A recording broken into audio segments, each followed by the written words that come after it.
Today, a memorial service is being held in Arizona for free speech activist Charlie Kirk.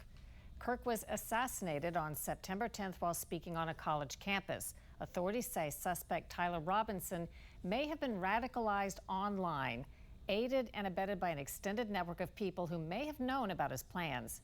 He's not the only accused killer with such ties. Lisa Fletcher has more. In the week since Charlie Kirk's assassination, new details about the brazen crime have come into focus. The accused shooter, 22-year-old Tyler Robinson, now charged with multiple crimes, including aggravated murder. Prosecutors say they will ask for the ultimate punishment. Also, following the press conference, I am filing a notice of intent to seek the death penalty.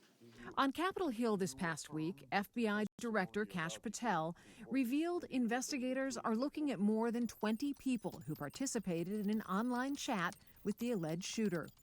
I see the public reports that the Discord thread had as many as 20 additional users. It sounds like you're trying to run down all of that to see if that's accurate, who else may have been on that thread, what they may have known. Is that fair to say? It's a lot more than that, and we're running them all down. It's a lot more than 20? Yes, sir.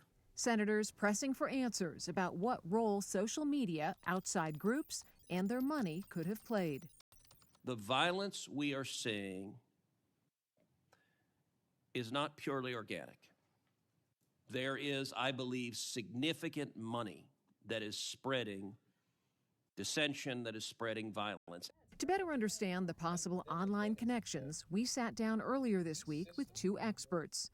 Sam Havelock, a former Navy SEAL team commander and publisher of the SOFX report, which covers global conflicts, and Jen Golbeck, a professor at the University of Maryland, an expert on AI, radicalization, and extremism on social media.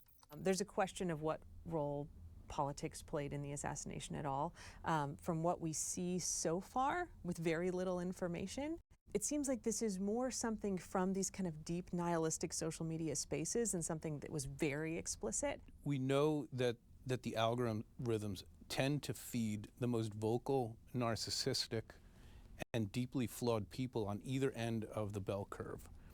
So your average American is seeing mountains of fighting content that they think that they are at the brink of a civil war, when the vast majority of the middle of the bell curve is like, this is crazy, I know it's crazy, and I'm not that, but this is sure interesting to watch. The avalanche of social media posts relating to Kirk's assassination noted by Republican Senator Eric Schmidt. We've all seen the flood of posts on social media over the past week, not just a fringe few, but thousands upon thousands of people gleefully celebrating a father of two young children getting gunned down in broad daylight. But how many of those inflammatory posts are real? But what we can see is that there was this response from the right to people celebrating Charlie Kirk's killing, understandably reacting against that. But then we saw all of these accounts that were very clearly bots, repeating the same lines over and over. You could search for the same phrases and it would come up from dozens of small accounts. That suggests state actors running these bot farms that are trying to sow division in the American public. Utah's Governor Spencer Cox believes America's rivals are actively sowing discord and hate. We have bots from Russia, China, all over the world that are trying to instill disinformation and encourage violence. I would encourage you to ignore those, to turn off those streams. Well, we're talking about foreign actors, and we're talking about radicalization. Within the two contexts, of let's call it one context being Chinese malinfluence, and then the other context being Russian malinfluence or actors, the specific aims are a bit different, and Jen, I would think, would tend to agree.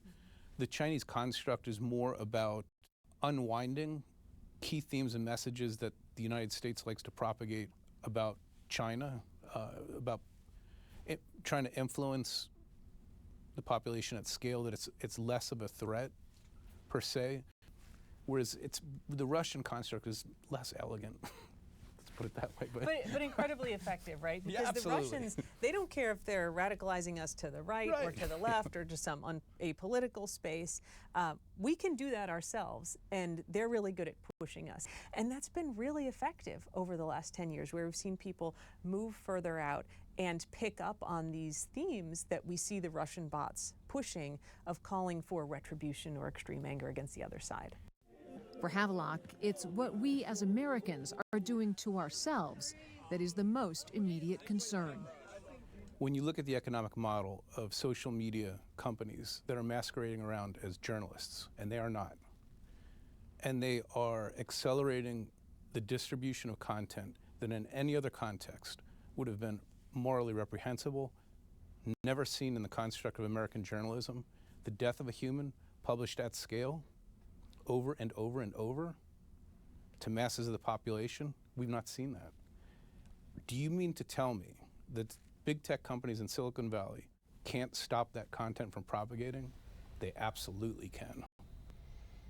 Well, part of the problem, some would say, is a topic you've covered, and they mentioned in the hearing, Section 230, immunity from lawsuits that social media companies have. Exactly. It's part of what's called the Communications Decency Act, and it's a little provision that protects these companies from liability for what people post on their sites. Kash Patel said it is wildly out of control, and he would like to do away with Section 230. They've been talking about that for a long time. They have, yeah. Thanks, Lisa.